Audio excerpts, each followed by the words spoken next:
everyone. Welcome to the final day of Educator Innovation Week. It has been such an incredible week. On Monday, we talked all things SEL. Tuesday, we did storytelling. Wednesday, we had diversity and inclusion. And yesterday, we did a first look at the new updates to Flipgrid. And we are rounding out the week with fostering community, something that is near and dear to my heart. And I am so excited to have this conversation.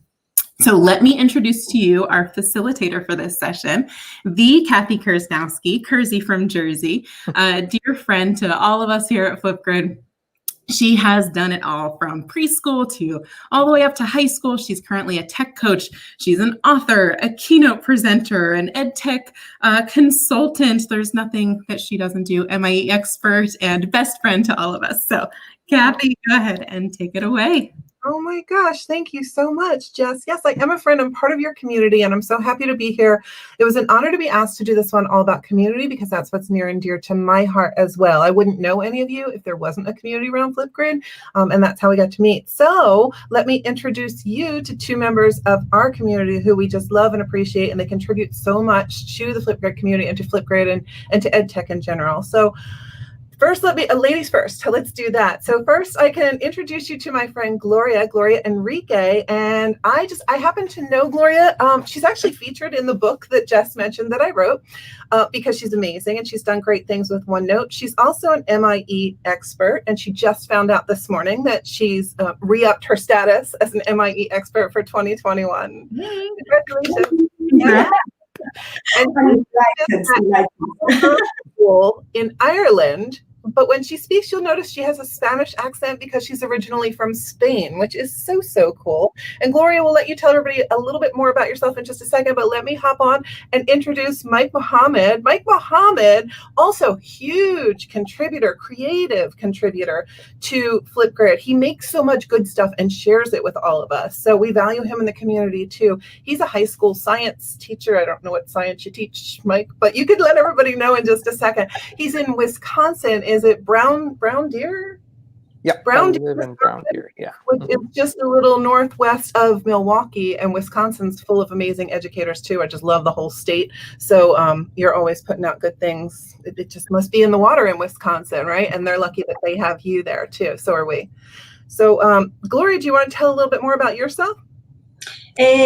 Thanks for the kind words you have said, Kathy. That's lovely coming from you. And well, my name is Gloria Enrique. I'm a teacher, a secondary teacher in Ireland. And yeah, I'm coming from Spain originally. And I came to study to Ireland. And I love it so much. Must be the weather that I stick around. And I am delighted to that Jess invited me to talk today about community and the big Flipgrid family, because it is actually dear to my heart as well. So thank you very much for the invitation. And I hope that everyone enjoyed today this chat or this discussion.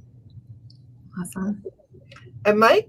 Yep. So I am Mike Mohammed. I am a high school science teacher, as Kathy said, out of Wisconsin. I live in Brown Deer, just north of Milwaukee, but I teach in Brookfield, a suburb to the west of Milwaukee. I've been teaching science, the high school level, currently just teaching physics, but I've done biology and chemistry and general science. And I'm excited to be here to talk community as we start out the school year, because again, it's letting the learners know that they are people in our classroom and that they matter. Yes, absolutely. Learners as people rather than just learners as learners, right? Love that. Yes. Yeah. And I love that you kind of started off by talking about classroom, right? Because that's what we're all here for. It's really all about the students in that community. And so Gloria and Mike, specifically, we were wondering, we're starting off this year with a lot of uncertainty, right? And a lot of things that we are certain will be different. And we're wondering, with Flipgrid specifically, but other ways too, what are you planning to do to build community in your classrooms this year as you go back? Well, I think one of the easiest things to start out the school year with as a teacher, you get in the mode of sharing about your classroom rules and your classroom structures. But I think being able to push that aside for a few days and really taking some time to, first of all, talk about yourself, but really let other people, other students share about themselves too. Not just, in terms of what they love about science or what they love about a classroom, just learning about them as people first. And then let's start talking about what we're going to do in the classroom. I think that's one of the biggest things, is giving them space to feel safe and comfortable talking about who they are. I totally agree. I think that if always creating that community in your classroom was important, now more. I think that's something we have learned really is like sharing and creating that sharing, because obviously we don't know what's going to happen, and it's all there up in air, and we don't really have things, what's going to work, what's not. So sharing, I think, is very important to see, oh, this worked for me, this didn't work for me, this may work for me. So I think sharing, there is the word of communities, and it's all putting out their ideas and bouncing board and kind of get it there. And of course, I'm a big fan of games in the class and getting students trying to share and creating that nice environment in the class. And I think kind of with flipgrid, a little of two truths and one lie about myself, and you have to decide which one is the goods. And that's actually gets the students to know yourself, to know the students between themselves, and to kind of break that little ice that's come start, especially now that's been so long without seeing each other, or that maybe we don't know each other just yet. So flipgrid is great for that kind of stuff. Oh, I love that. I think, what you're saying, Gloria, makes so much sense too, that as an educator, not only do we need to learn about our students, but we need to allow them to learn about us as people as well. And I think that whenever they can see that I'm not just the teacher, I'm also a human being, there's a different level of respect that kind of happens between both of us, right? There's that mutual respect in the classroom, and that they can say, I would have students that are like, oh, Mrs. Boyce, I saw this and I thought you would like it. Well, that's because you know something about me as a person, not me as Mrs. Boyce.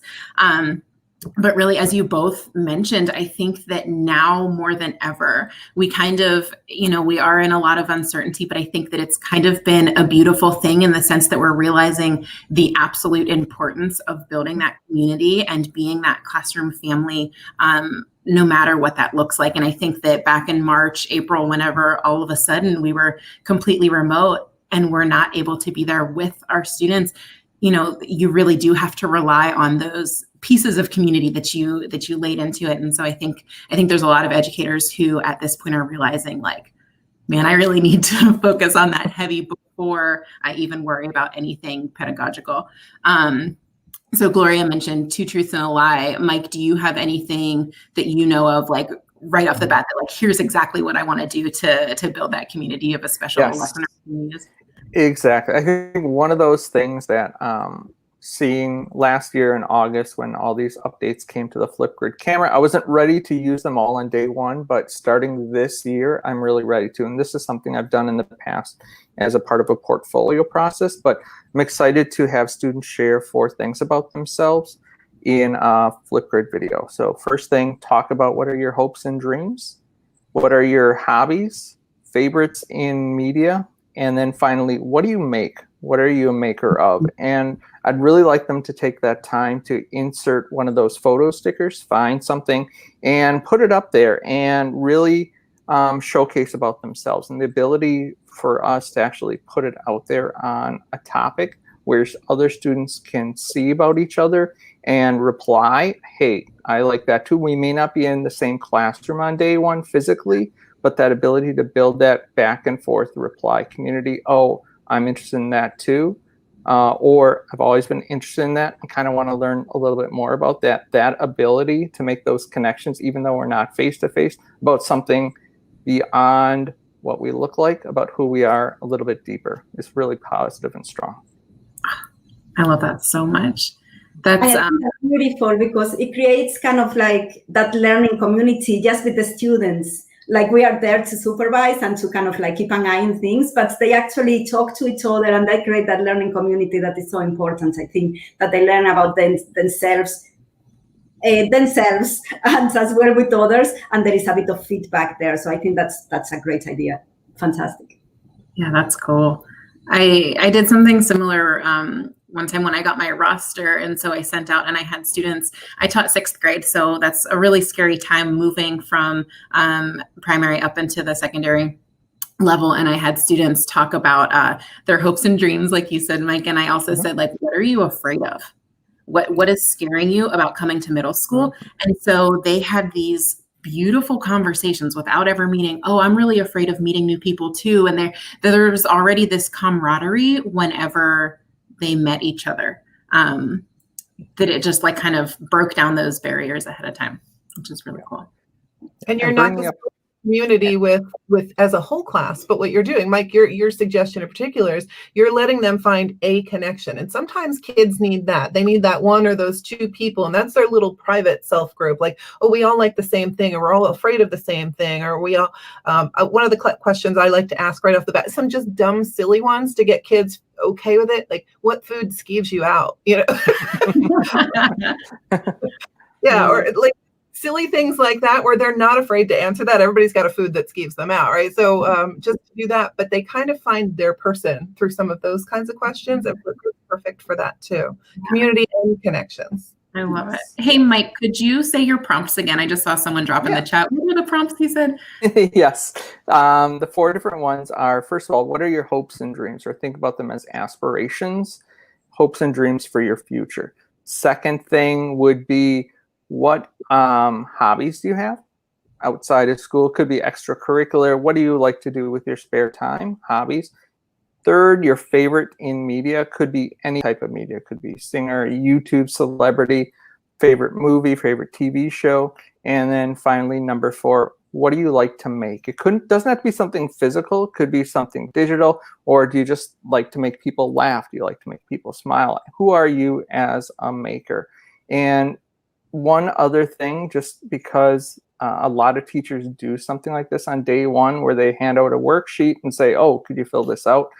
The important thing as a teacher is to really provide some feedback. And honestly, one thing that I love about Flipgrid that I hope to dive into, at least for this one, is to get into the vibes and maybe leave a couple of emojis based on their 4 categories. So maybe we could see right on the top, what are your 4 things? And maybe I focus on one or focus on a couple, just so the students can see that I've seen it. You can also leave comments, of course, in the particular Flipgrid topic, but the ability to broadcast it and celebrate it to everyone so people can make that quick connection, I think could be pretty powerful. Awesome. All right, so what do you all think, what's important to ensure student success on the very first day? Gloria? I think that I know, especially I'm thinking about my first years that they come in from primary, and I think the biggest thing is that they can feel comfortable and they can see that they have a place in the school, and that they can find something that they really like. So for me, I think it's just that they can feel comfortable, that they know they are safe there, and that there is always someone there that is going to listen to them. And then the rest, it will come up and they will discover new things. But I'm always say to them, don't be afraid to try, and just feel comfortable, because, we are all here to learn. We are all here in this together, and we are here all to help each other. So for me, the most important is that they feel safe and they feel comfortable, and then we can all move from there and just keep learning or keep discovering new things or that. So for me, that's the most important thing the first day. I'm good. I got to chime in for just a second, because that made me think of a story. As you're talking, I'm thinking of the phrase Maslow before Bloom. Do you know what I'm talking about? So this is very cool. I have a son who's an education major down at University of Tampa, and he's studying for an exam that he's got to take today. And there are some questions on Bloom and Maslow and some of the philosophers of education. And he's trying to learn these. And he didn't know about that. He didn't know about that saying, we've got to do, the Maslow before the Bloom. And it gave me, I just had such a beautiful conversation with him about what that really means as a teacher. And it just yesterday, and it segued into now more than ever, right? Now more than ever. We all said it, we knew it, we learned it in college, but oh my goodness, Maslow has become the end all be all of how to start a school year, right? Really? And he always probably should have been. We've just got to make them safe and comfortable, and that hierarchy of needs starts with those words. Absolutely. What do you think, Mike? What are you going to do to ensure that your students feel pretty successful on the first day? Yeah, I really think, again, we're all talking about alleviating student fears. That idea of, all right, I could spend the whole day talking about what this class is going to be like, but I really want to know from you, what are your questions for me starting on day one? And it could be an anonymous platform, even like, okay, a Google form or some other platform where students can submit questions anonymously and then you answer them. If we're live, I could talk about it in person. If we're not live, I record a video and share it with the students. The idea that concerns is not me saying, here are all the rules, here's how you're going to be graded, what are you worried about, and how can I alleviate your fears? And again, if we're saying that it's about the learning and not grades first, really it's important as a teacher to show that, when I express about deadlines and things like that, I'm going to give you opportunities to fail and learn and give you that opportunity to grow. Do any of you, do you think that you might use moderated topics to start the school year in any way, or how might you use that? As you're talking, I'm thinking, we're talking about giving a safe place, and moderated topics, a lot of kids are so appreciative of the fact that sometimes, not all the time, sometimes what they're going to share is just going to be between you and them. And I think, Flipgrid's given us that tool. Is that something you think you might use in the beginning in some creative way? I normally, my first year, when they start using Flipgrid, normally the first grids are moderated because, there are always that fear and they don't know each other very well. And I want that they feel comfortable first, that's, start sharing with everyone. So yeah, I always use moderation, anyone at the beginning of the year, just to create that safe space first and just then they can move again and when they feel comfortable. So moderation, I think, is at the beginning when you start using Flipgrid. It's just very important as well for the students as well. They can make a little, the little mistakes that they make, and then they get so worked out about it. They send you this email like, I sent you a Flipgrid, and I think I did this, or someone was behind me. So I keep saying as well that little, it's okay, don't worry, just between you and me, and then we will put it up there if you like, if you don't know, and that's it. So moderation, I think, is great. Yes, I've always loved moderated topics for personal reflections. When we did anything like a formative quiz or at the end of the unit, I always loved giving the students a chance to, even not necessarily just to me, but really talking to themselves to get it out there to see about, okay, making a commitment to what your goals are, what are you doing well with right now, what are you struggling? And once we went to virtual learning, it became the #1 way I got to check in with students on a weekly basis.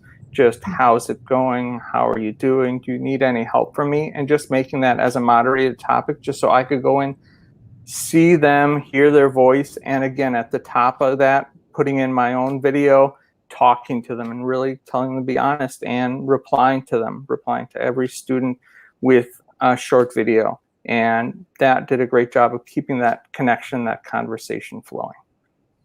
I think there's something so special about those replies, that the students know that you are watching it, but you're hearing them as well. Mm-hmm. Yes.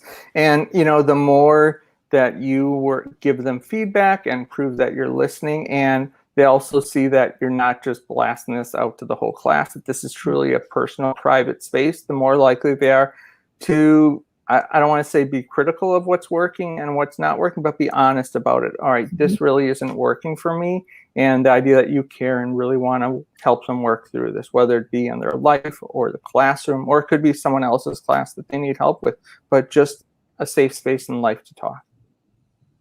That's awesome. I love that this is about fostering community. And so we've started here, but we realize the need that not everything can be community, that sometimes just you and a student is a 2-person community, and that's got to be built too, and that's got to be fostered.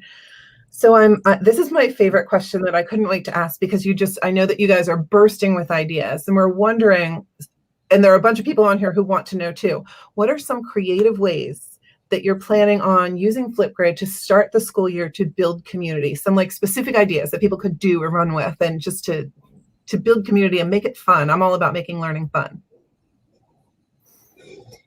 I'm a big fan of your Flipgrid hunts. I think they are great. And I think, I don't know this year how it's going to work with everything, but I love the flipgrid hounds around the school, just for the first year students to discover where is everyone, who are the teachers, but all that kind of things. And I think that worked very well. And as well, it could work with who is who, maybe that kind of game or something like that. As we say before, the two truths and one lie, discover which one, and all that kind of things. I think is fantastic. I think flipgrid, especially now with all the updates, and as you were saying before, with all the, that you can put videos and stickers and things like that, it creates great place for the students to kind of express their creativity. And, some people may be more creative, other people may like to do other things, but that's the good thing. And that's how I think it's a great way to start the year with Flipgrid, to foster community, just to show that little kind of things. I think one of my favorite things to do, and at the start of every year, and I used to do this with a couple of different platforms, or just without really sharing it out as a class as much, but something that John Spencer had come up with is called Wonder Days, where you give students an opportunity to think of a question that's in their head and give them time to research. It could be a crazy question like, is there a such thing as a megalodon, or something crazy like that that's in their head that they would never have spent time outside of school looking for, just because they don't have the time. Give them some time in class to do that. Find a couple of good resources, and then record a short video to answer that question. Then share it out with the class and give people a chance to watch those videos too. Because we happen to be in a science classroom, the idea that we are actually trying to answer questions in class, that's a fun way to start my science year and give students that opportunity to answer a question that they actually have. So fun. We actually, one of the updates to the Discovery Library is that we have the Wonder of the Day from Wonderopolis. So it just kind of made me think about that, you could quickly go and add those in. I saw Randall Sampson was doing he explained that he was using Flipgrid for attendance, and that it would be a quick question each day that students had to do. And even something like that they could pick the Wonder of the Day or something, just to, to get them thinking about, like you said, we all have random questions in our heads. And I think that that's really cool that they can take that time and research it too.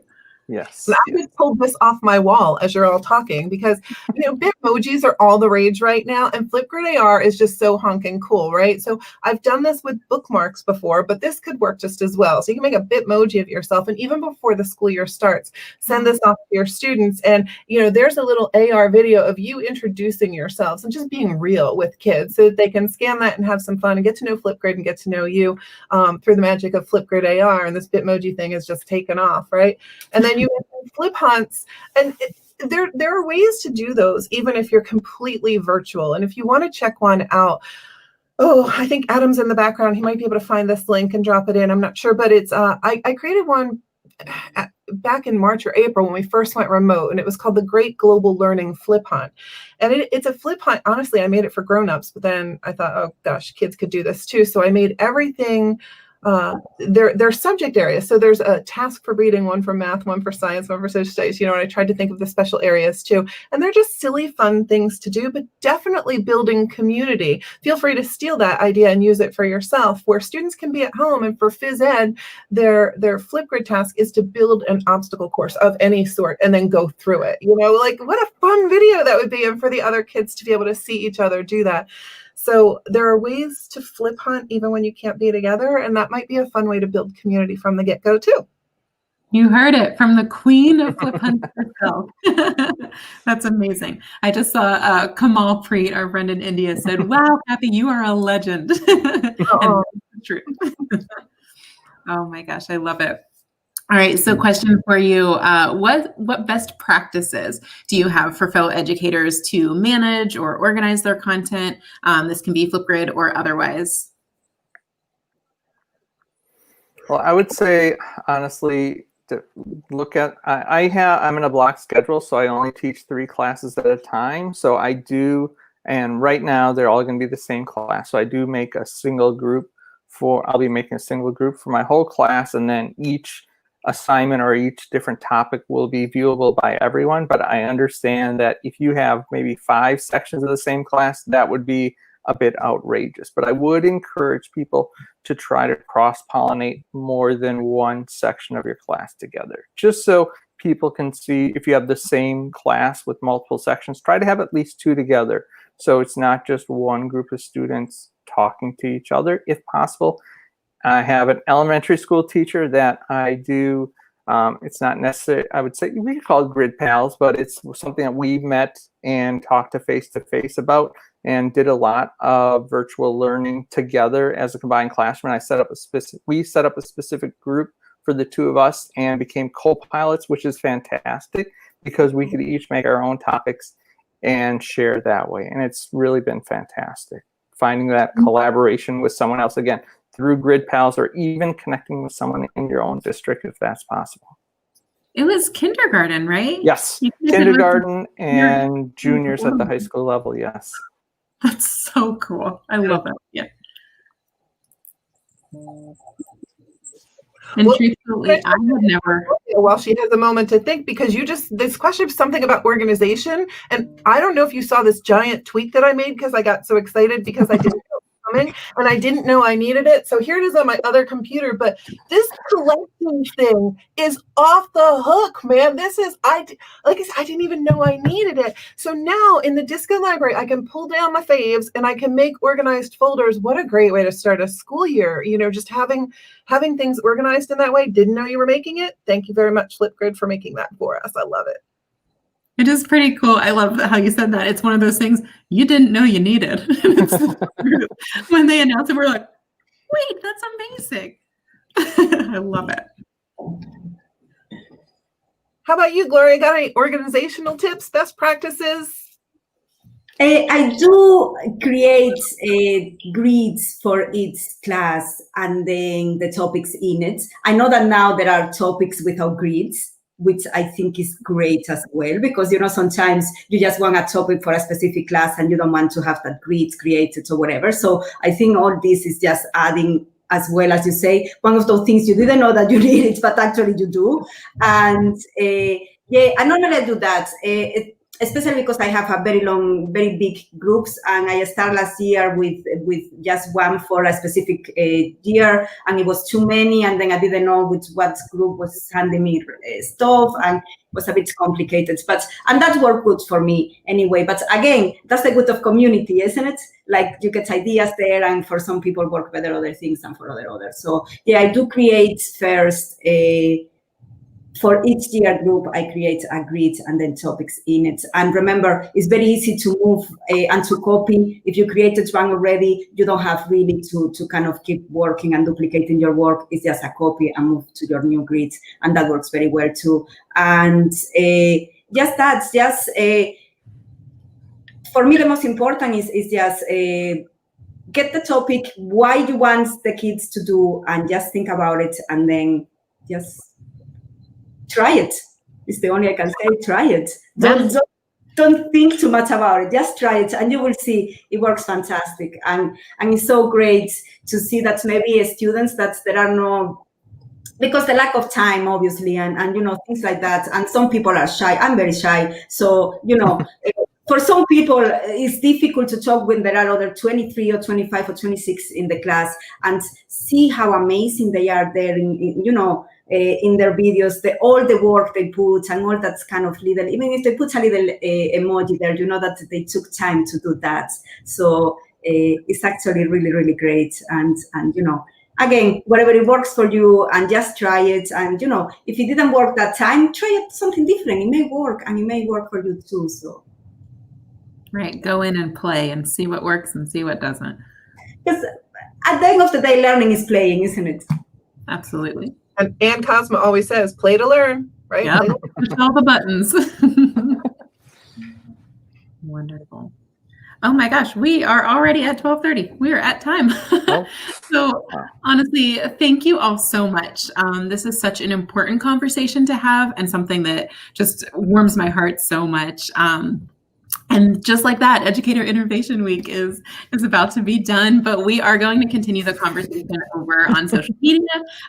So if you all would throughout the day, just come over. Our prompt for today is, what is the best way that you can ensure success from day one for your students? So feel free to share your thoughts on social media with the hashtag #FlipGridForAll. And thank you all so much.